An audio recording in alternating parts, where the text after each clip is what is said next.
जन्मदिन की हार्दिक बधाई। आपको भी बहुत शुभकामनाएं। आप यहाँ पधारे हैं। आदरणीय हमारे संरक्षक महोदय को जन्मदिवस की बहुत बहुत हार्दिक बधाई, शुभकामनाएं। आप 86 वर्ष के हो चुके हैं। हम ईश्वर से प्रार्थना करते हैं पूरे 850 वर्ष के हों। हम सभी पत्रकार जगत पे पत्रकारों का आपका आशीर्वाद बना रहे। हर बार बार दिल ये आए, बार बार दिल के गाए, तुम जियो हजारों साल ये हमारी यार।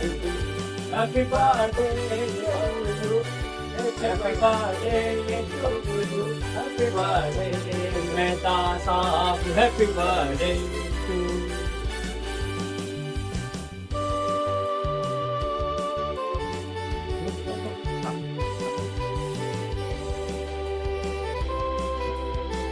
बार बार दिन ये आए, बार बार दिन ये गाए, तुम जियो हजारों साल ये हमारी यारी।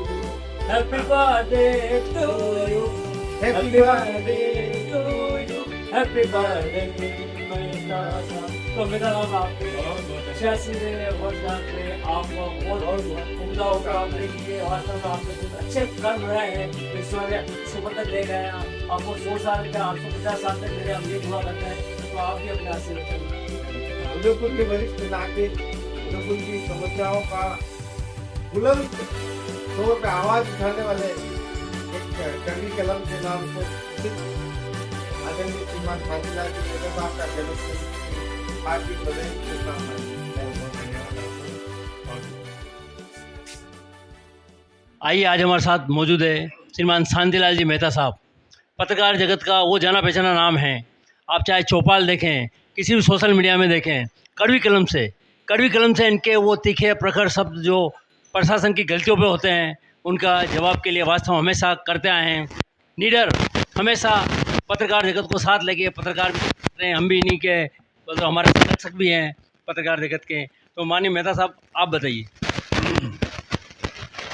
सबसे पहले तो मैं आप साथी बंधुओं को बहुत बहुत धन्यवाद देता हूँ, आभार प्रकट करता हूँ कि आज आप मेरे निवास स्थान पर पधारे और मुझे शुभकामनाएं दी। आप जैसे मित्रों के आशीर्वाद से, स्नेह से ही मैं इस उम्र तक पहुँचा हूँ और ये महसूस करता हूँ कि अभी भी मेरे में काम करने का जज्बा है और मैं अपने आप में बुरा नहीं मानता हूँ और चाहता हूँ कि आने वाली पीढ़ी, हम तो खैर अभी किनारे पे आ गए हैं, लेकिन आने वाली पीढ़ी किसी तरह से परेशान नहीं हो, उनको सब सुख सुविधाएं उपलब्ध हो, पर्यावरण न बिगड़े, पानी की समस्या न आए, ऐसी पीड़ा मेरे मन में रहती है। उसको लेकर के मैं अमूमन चौपाल में या अन्य ग्रुप में लिखता रहता हूँ।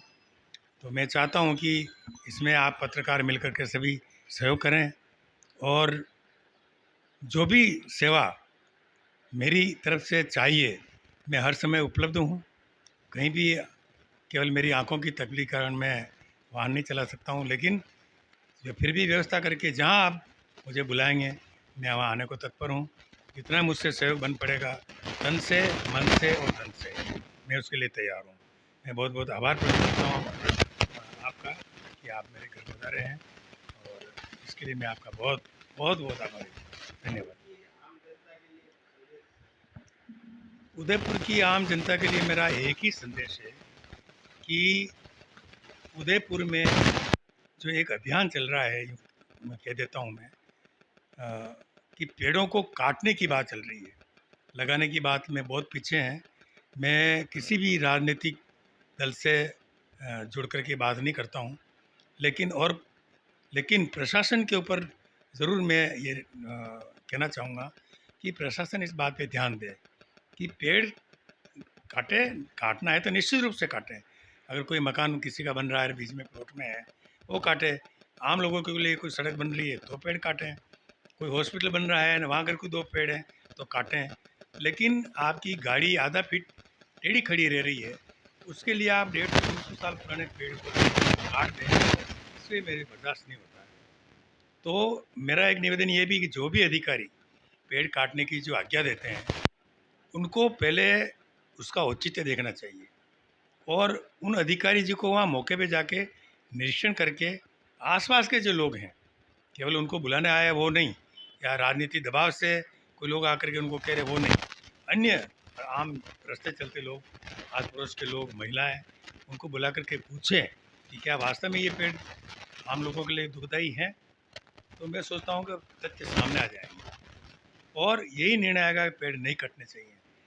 तो कई बार दुख होता है कि बिना कारण के पेड़ काट देते हैं। अभी कुछ दिन पहले जो पेड़ कटे हैं तो बीच में एक डिवाइडर के रूप में वो पेड़ खड़े हैं और दोनों तरफ रोड है, आराम से बड़ी ट्रक निकल सकती है, टर्बो निकल सकता है, फिर भी न जाने क्यों किस कारण से 2 पेड़ काटे। और मैं बहुत धन्यवाद देता हूँ हमारे बल्ला को कि वो मौके पे पहुँचे और उन्होंने तत्काल ये जाहिर किया और वो 3 पेड़ अभी भी बच गए हैं। एक पीपल का पेड़ और 4 और पेड़ भी काटने के आदेश दिए हैं।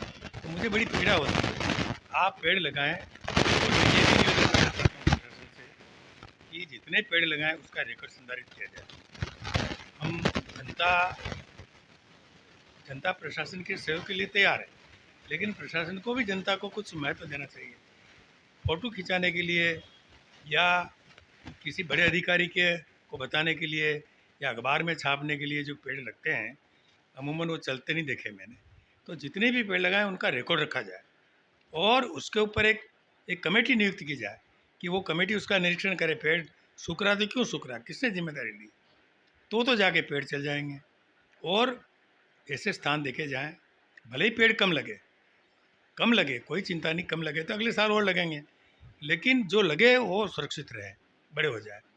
केवल नाम मात्र से इतने पेड़ लग जाएंगे अभी आने वाले समय में कि मेरे अंदाज से इतने पेड़ लग जाएंगे उदयपुर में कि उदयपुर का क्षेत्रफल कम पड़ेगा। तो फिर लोग बस कहाँ रहे हैं, बसें कहाँ चल रही है, गाड़ियाँ कहाँ चल रही है, ऑफिसेज कहाँ चल रहे हैं, इतनी जगह ही नहीं है। उतने ज़्यादा पेड़ लग जाएंगे, ये केवल कागज़ों में दिखाना व्यर्थ है।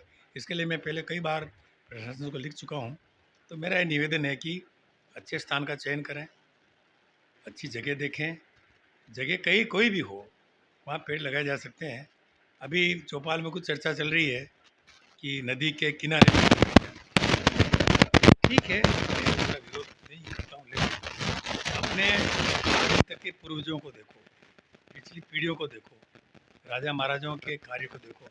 नदी के अंदर पेड़ नहीं लगाए, कोई किसी मोड़ पे, नदी के मोड़ पे जहाँ से वो बच गया, बाकी नदी के किनारे तो पेड़ लगाने से अगर बहाव ज़्यादा आया, वो पेड़ झुक गया या बह गया, तो वो जो जमा मिट्टी है ढाबे पे वही बह जाएगी। लेकिन मैं उसका विरोध नहीं करता हूँ, यदि आप उचित समझें, प्रशासन उसको ठीक माने, लेकिन वो सुरक्षित रहे। अगर सुरक्षित रहते हैं तो मैं एतराज़ नहीं है, वरना मैं इसको ठीक नहीं मानता हूँ। विवेक शून्यता नज़र आती मेरे को इसमें। तो मैं फिर से आपसे निवेदन करना चाहता हूँ कि अधिक पेड़ लगाए जाए, पेड़ों का कंप्लीट हिसाब रखा जाए, नामजद सिपुर्द किए जाए। अगर किसी नेता ने या किसी बड़े अधिकारी ने पेड़ लगाया है तो वो उसकी जिम्मेदारी ले। अगर वो अधिकारी चले जाते हैं तो किसी और दूसरे वाले अधिकारी को वो चार्ज में देके जाए, उसको ऐसा रिकॉर्ड माना जाए जैसे एक गवर्नमेंट की एक खजाना है। ऐसा मेरा निवेदन है। फिर मैं सभी साथियों को, विशेष करके चौपाल के सभी मित्रों से मैं कर जोड़ निवेदन करता हूँ कि पेड़ लगाने में आप रुचि दिखाएं और मेरा जो सहयोग चाहिए तन से, मन से, धन से मैं तत्पर हूँ। 24 घंटे में आपके लिए तैयार हूँ। धन्यवाद, बहुत बहुत आभार। आदरणीय शांतिलाल जी मेहता साहब ने पेड़ों के बारे में बताया, हरियाली के बारे में बताया।